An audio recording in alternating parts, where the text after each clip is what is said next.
Nous sommes ici au pavillon Le Doyen, dans le cadre de l'Université Homme Entreprise, et j'ai le plaisir d'être à côté de Joël Deronet. Joël Deronet qui est donc invité lors de cette Université Homme Entreprise fin août à Smith-Olafite, et Joël Deronet qui vient de sortir un livre, Surfer la vie. Alors vous avez été nombreux à poser des questions en amont, des questions sur Facebook, Twitter et sur le chat sur le site de l'Université Homme Entreprise. Alors une question de Jean, qu'est-ce qui stimule la coopération selon vous? C'est le retour. C'est-à-dire la coopération, c'est de voir que ce n'est pas simplement quelque chose pour se faire plaisir ou pour faire plaisir à l'autre. La coopération, c'est quelque chose qui est efficace, qui fonctionne et qui donne de la valeur ajoutée à ce que l'on fait, quel que soit le domaine dans lequel on est, que ce soit le domaine de l'information, le domaine des produits matériels, le domaine même politique. Coopérer, c'est donner à l'autre et recevoir de l'autre et être plus ensemble.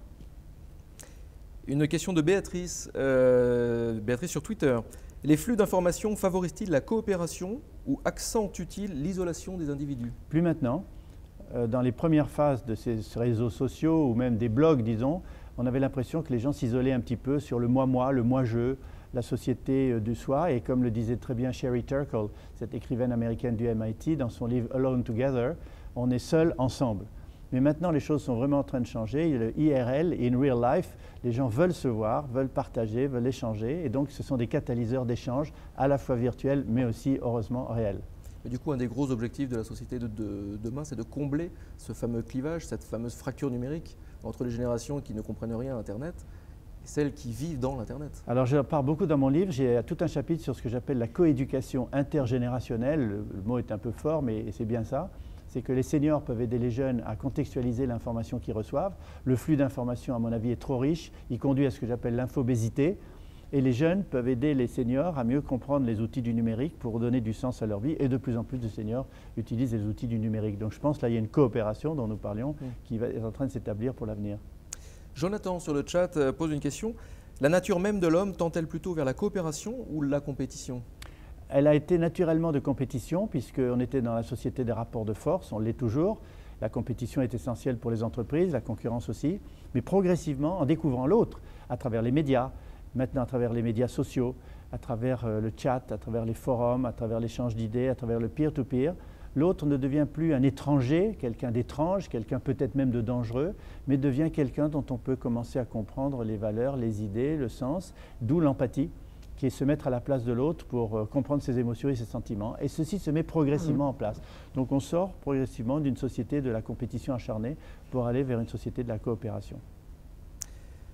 Tobias vous pose la question suivante. Coopérer, n'est-ce pas s'engager et donc se responsabiliser? Oui, bien sûr. C'est prendre du sens, donner du sens à sa vie en donnant à l'autre. Parce qu'on donne ce que l'on a, mais ce que l'on a, on l'a créé, on l'a construit. Et beaucoup de gens ont peur en donnant de perdre ce qu'ils ont. Or, à la différence de la société de l'énergie, qui est un jeu à somme nulle, si je donne de l'énergie ou si je vous donne mon argent, je l'ai perdu, je ne l'ai plus. La société de l'information est un jeu à somme non nulle, comme dirait Axelrod. C'est-à-dire, en fait, tout le monde gagne. Je vous donne mon information comme pédagogue, vous la recevez, vous allez la retraduire dans votre propre philosophie de la vie, et à ce moment-là, cette information peut être ressortie différente à d'autres, et ceci contribue à cette autocatalyse de la société de l'information qui s'accroît dans l'intérêt de tous, mais aussi en évitant l'infopollution, en évitant l'infobésité. Armel sur le chat, l'esprit de compétition est-elle une spécificité française? Y a-t-il des pays où la coopération prend plus facilement le pas sur la compétition? Oui, traditionnellement, les pays protestants, disons, par exemple, je prends ça comme exemple, ont une nature à travailler en petites communautés locales, en se remettre à eux-mêmes. Nous, on a une vision très pyramidale. Le roi, l'empereur, le pape, le prêtre, le curé, enfin, la vision chrétienne, la vision religieuse de la société nous a conduit à une société où il y a les dominants et les dominés. Et on a l'impression que les dominants doivent prendre les décisions. On en est resté beaucoup là, dans une société colbertiste et jacobine.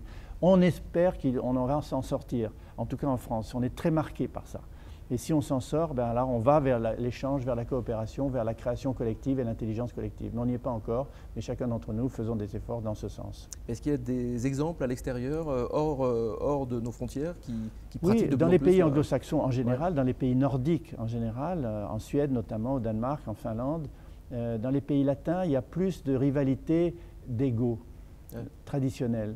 Alors que dans les pays protestants, les pays du Nord, en général, il y a plus de coopération et de partage parce que c'est inscrit dans la structure même de la société. C'est-à-dire que nous, on est plus dans des rapports de force Et les pays anglo-saxons sont peut-être plus dans les rapports de Oui, on de peut flux. schématiser ça comme ça, mais il y a toujours les deux qui coexistent. Le Ouais. tout est de savoir quel est l'intérêt de l'un et l'intérêt de l'autre. Une question de Karine sur le chat également. Elle parle du web 2.0. Et au regard de ces nouveaux modes de fonctionnement coopératifs, comment l'entreprise peut-elle améliorer sa compétitivité? Ah ben, la première des choses que je dis aussi beaucoup dans le livre, c'est qu'elle peut améliorer sa compétitivité en important dans l'entreprise les outils de communication que jadis on avait réservés aux jeunes, comme on dit. C'est-à-dire que les directeurs des ressources humaines disaient « je ne vais pas mettre Facebook sur l'intranet ou Twitter, on ne va pas les faire jouer à ça ». Or, on s'aperçoit que d'importer des wikis professionnels, d'importer dans l'entreprise des forums, des chats, des blogs, des Facebook remis en scène par des community area managers, des gens qui gèrent, qu'on ne dise pas n'importe quoi sur ces réseaux, finalement enrichit énormément de l'intérieur de l'entreprise et permet aux gens de s'exprimer, d'échanger. L'un fait un voyage en mission en Inde, il revient, au lieu de faire une note au président, et ils font des notes à tout le monde et tout le monde et partage.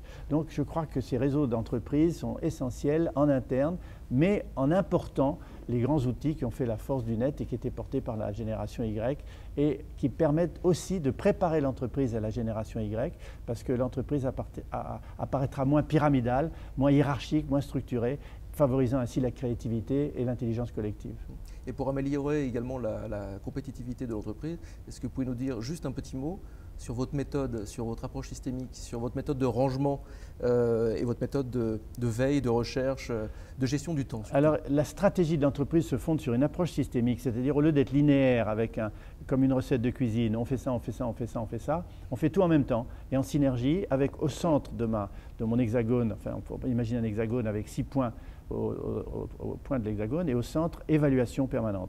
Alors les points sont la veille technologique, l'intelligence concurrentielle pour savoir ce que font les autres, le travail en réseau, l'action combinatoire, ça c'est fondamental. En systémique, on ne peut pas agir là, une cause, un effet. Il faut agir ici et là, et en attendant le résultat, ici. Une sorte d'acupuncture sociétale, si vous permettez l'expression. On pique des petites aiguilles, et là, le résultat est en synergie. Tandis que si on agit sur des causes isolées selon la vieille méthode analytique, à ce moment-là, on a ce qu'on appelle en économie ou en management des effets pervers. Le système se mobilise pour lutter contre la cause que vous lui avez assénée. Et donc, l'approche systémique, c'est de tenir compte des interdépendances, de tenir compte de la durée, pas tout de suite, ça, et au centre, l'évaluation. Donc c'est une nouvelle stratégie que j'enseigne beaucoup, notamment à des entreprises, et qui se retrouve dans mon livre. Et qui peut améliorer donc la compétitivité de Bien entendu, l'entreprise et qui et la était meilleure déjà organisation. dans le macroscope en 1975, Ouais. et Oui. il parlait de la systémique. Toute dernière question avant juste d'aborder pour finir l'université de l'entreprise. Est-ce que vous n'êtes pas, ça c'est Maxou sur le chat, est-ce que vous n'êtes pas fatigué à force de porter les mêmes messages depuis plus de 40 ans, sympa, et que rien ne bouge, rien ne change, les gens dépriment de plus en plus? C'est vrai qu'on parle toujours des Français comme étant les plus dépressifs. Alors ce n'est pas exact du tout. D'abord, ce ne sont pas les mêmes messages. Mes messages, je suis un surfeur, donc mes messages évoluent avec la vague elle-même. Donc je m'adapte à de nouvelles planches, si j'ose dire. Et donc je change, bien entendu, j'adapte mes messages et j'essaye d'anticiper constamment. Deuxièmement, je vois la société changer. Quand j'ai parlé d'approche systémique en 1975, on était très peu, Edgar Morin a pris le relais. Et les inspecteurs d'académie ne voulaient pas entendre parler de l'approche systémique. Maintenant, ils viennent se former à l'approche systémique. Donc les choses bougent. Ce n'est pas une vision optimiste et naïve de le dire, c'est réaliste. Moi, je suis un pragmatique, un réaliste et un constructif. Je vois les choses avancer et je ne suis absolument pas déçu ou désolé qu'on ne m'écoute pas, entre guillemets. On m'écoute et je vois les résultats. Et alors on vous écoute et on vous écoutera fin août, le 29 ou le 30, peu importe, le 29 et le 30 à Smith-Olafitte, près de Bordeaux. Un petit mot sur cette université d'entreprise? D'abord, je suis très heureux d'y participer parce que cette idée de coopération, de coopétition, d'échange et surtout de valeur et de sens, donner à l'entreprise l'accent sur l'humain est pour moi essentiel puisque dans mon livre, ce qui prime, c'est le flux et le lien. Le flux, c'est-à-dire l'échange, et le lien, c'est-à-dire le contact avec l'autre. Sans lien humain, sans lien social, on ne pourra pas construire une société efficace et en même temps pour le bonheur des hommes et pour leur liberté. Et sans flux, eh bien, on est enfermé chacun chez soi dans ses propres idées et il n'y a pas d'échange possible, pas donc de construction collective possible et de coopération. Bon, c'est une belle conclusion. Donc on se voit fin août à Smith-Olafitte. Merci beaucoup Joël de Ronet. Merci. À bientôt. À bientôt.